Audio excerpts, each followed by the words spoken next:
আজ ভূগোলের ষষ্ঠ অধ্যায় বরফে ঢাকা মহাদেশ শুরু করব। বরফে ঢাকা মহাদেশ অর্থাৎ এমন একটি মহাদেশ যেটি বরফ দিয়ে ঢাকা। তার মানে আমরা অ্যান্টার্কটিকার কথা বলছি। আমরা জানি আমাদের পৃথিবীতে 7টা মহাদেশ আছে। কি কি? এশিয়া, আফ্রিকা, উত্তর আমেরিকা, দক্ষিণ আমেরিকা, ইউরোপ, ওশেনিয়া আর অ্যান্টার্কটিকা। এই যে অ্যান্টার্কটিকা, এই মহাদেশটি পৃথিবীর একেবারে দক্ষিণ দিকে অর্থাৎ দক্ষিণ মেরুকে ঘিরে অবস্থিত।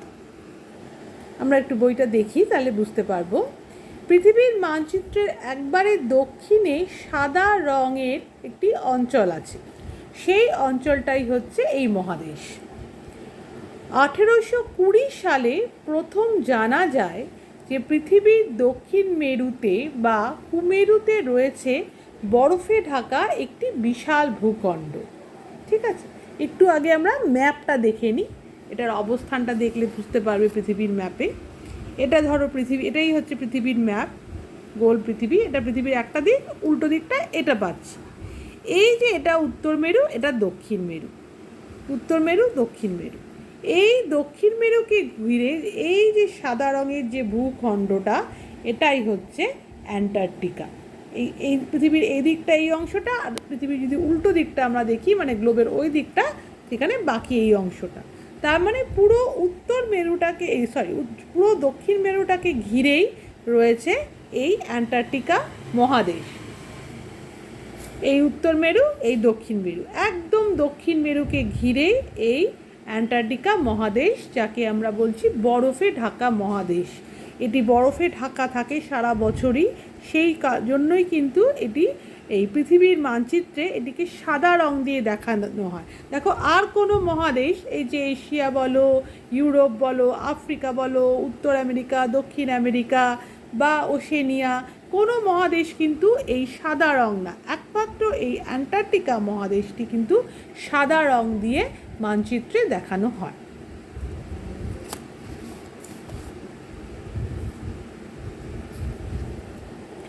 এক সময় অ্যান্টার্কটিকা, আফ্রিকা, দক্ষিণ আমেরিকা, অস্ট্রেলিয়া, ভারত একসঙ্গে প্যানজিয়ার অংশ ছিল। তার মানে এই অ্যান্টার্কটিকা, তারপর অস্ট্রেলিয়া, তারপর দক্ষিণ আমেরিকা, ভারত, এই অংশগুলো সব একসঙ্গে, আফ্রিকা মানে এইটা এইটা এইটা এটা এবং এইটা, এই সবকটা কিন্তু জোড়া ছিল। এটার সঙ্গে এটা জোড়া ছিল, এটার সঙ্গে এটা জোড়া ছিল, এটার সঙ্গে এটা জোড়া ছিল, এবং তার সঙ্গে এই অংশটাও জোড়া ছিল।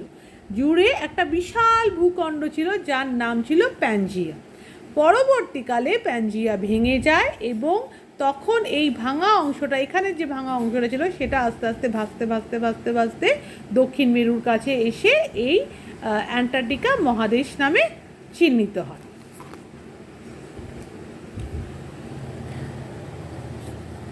হ্যাঁ, যেটা বললাম যে একসাথে প্যানজিয়ার অংশ ছিল।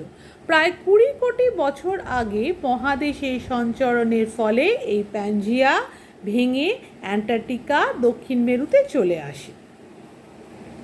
এবার আসি এই অ্যান্টার্কটিকা শব্দটির অর্থ কী। গ্রিক শব্দ অ্যান্টার্কটিকার অর্থ হচ্ছে উত্তরের বিপরীত, অর্থাৎ এটা একেবারে দক্ষিণে অবস্থিত। তো দক্ষিণ মানেই হচ্ছে উত্তরের বিপরীত।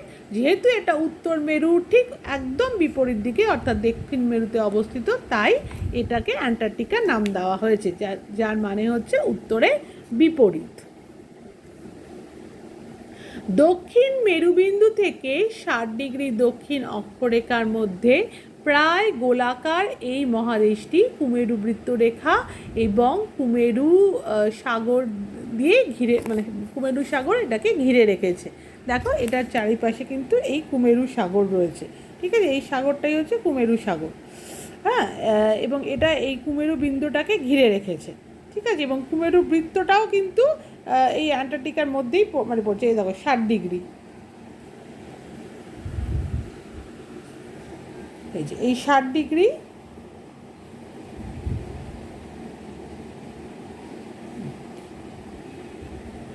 এই 60 ডিগ্রি অক্ষরেখা এর ভেতরে এই অ্যান্টার্কটিকা মহাদেশটি পড়ছে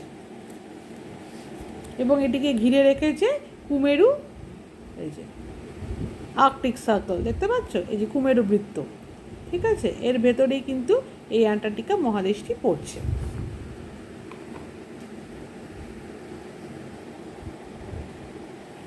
আয়তনে পৃথিবীর পঞ্চম এই মহাদেশ, ঠিক আছে, এটা হচ্ছে পঞ্চম মহাদেশ। সবচেয়ে বড় মহাদেশ হচ্ছে এশিয়া, দ্বিতীয় হচ্ছে আফ্রিকা, এইভাবে পঞ্চম মহাদেশ হচ্ছে এই অ্যান্টার্কটিকা মহাদেশ। এটার আয়তন হচ্ছে 1,40,00,000 বর্গ কিমি। ইউরোপ ওশেনিয়া থেকে বড়।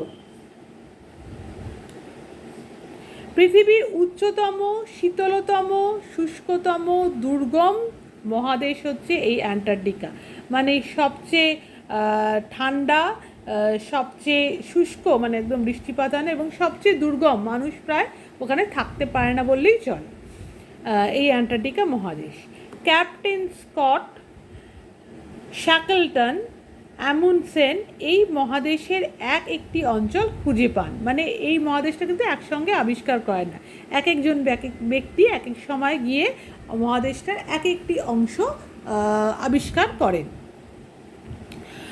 এই মহাদেশটি সারা বছর 1 থেকে 2 কিমি পুরু স্থায়ী বরফের চাদরে কিন্তু ঢাকা থাকে। সারা বছর বরফ থাকে, প্রচণ্ড ঠান্ডা, এবং সারা বছর এটি বরফে ঢেকে থাকে, এবং সেই কারণেই কিন্তু পৃথিবীর মানচিত্রে অ্যান্টার্কটিকাকে সাদা রঙে দেখানো হয়।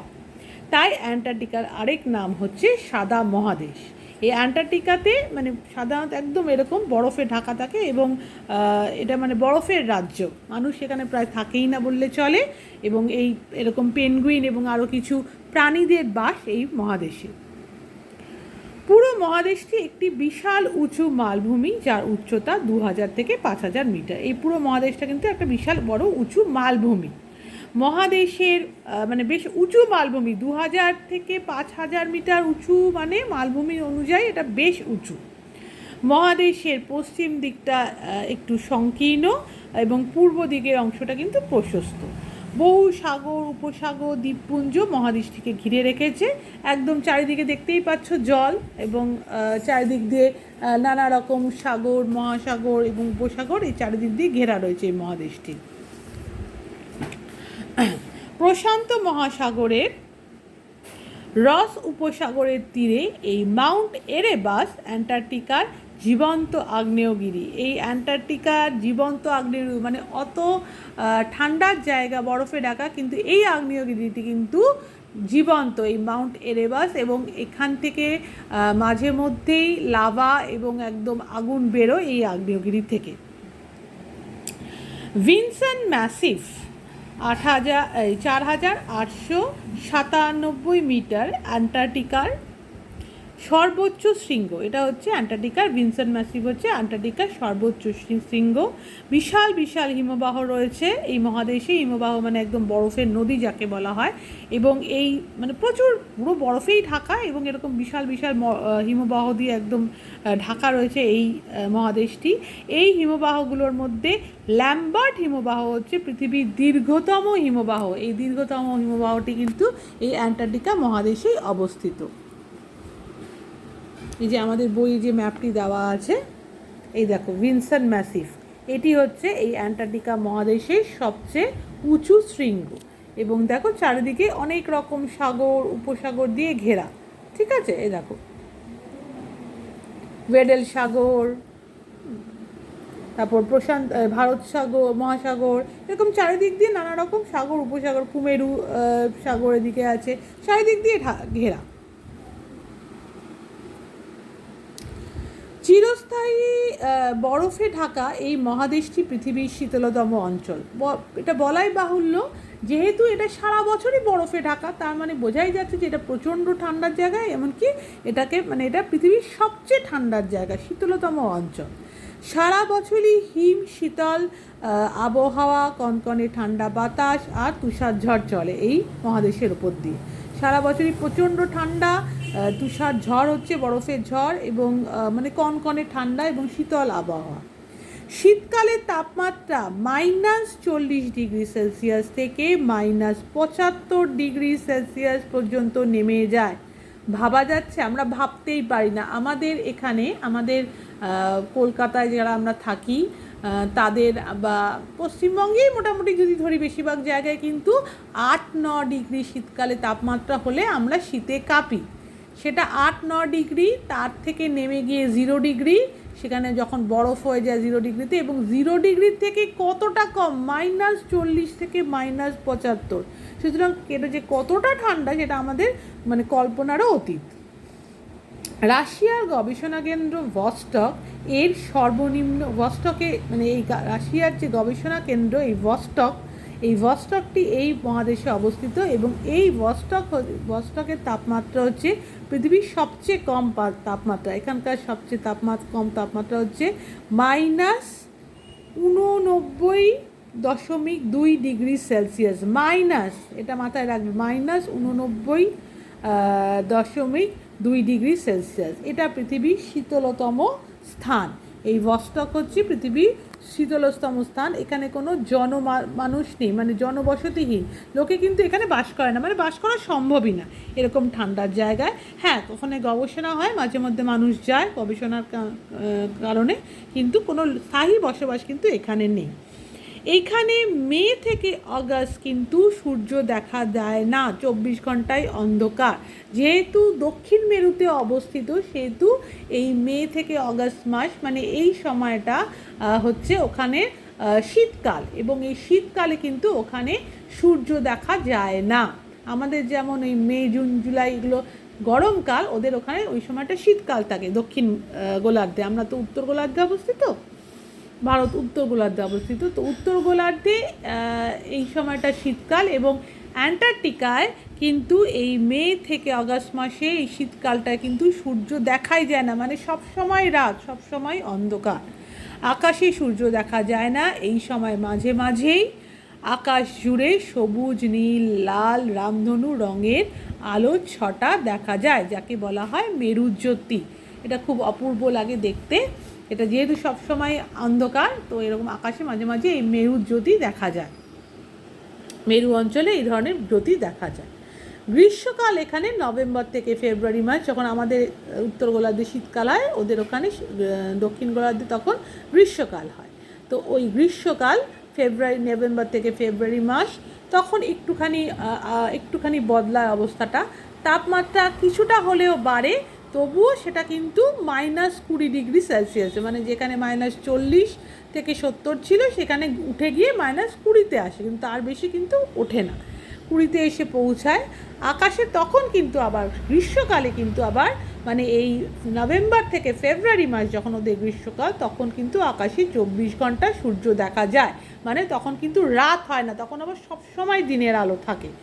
কিন্তু মুশকিলটা হচ্ছে, যেহেতু এই অ্যান্টার্কটিকা একদম দক্ষিণ মেরুতে অবস্থিত, সুতরাং সূর্যের আলো কিন্তু ওখানে একেবারেই বাঁকাভাবে গিয়ে পৌঁছায়। তার ফলে সূর্যের তাপ বা সূর্যের তেজটা খুবই কম, খুবই ক্ষীণ, এবং বেশিরভাগটাই, যেহেতু এই মহাদেশটা একদমই বরফে ঢাকা থাকে, যেটুকু তাপ বা তেজ এসে পৌঁছায় ওই সূর্যের তেজ, সেটা কিন্তু বরফে প্রতিফলিত হয়ে আবার ফিরে চলে যায়, অর্থাৎ তাপটা কিন্তু থাকে না। তাই জন্য একেবারেই ঠান্ডাটা সেভাবে আর কমে না, সেই ঠান্ডাই থাকে, ফলে উষ্ণতা খুব একটা বেশি বাড়তে পারে না।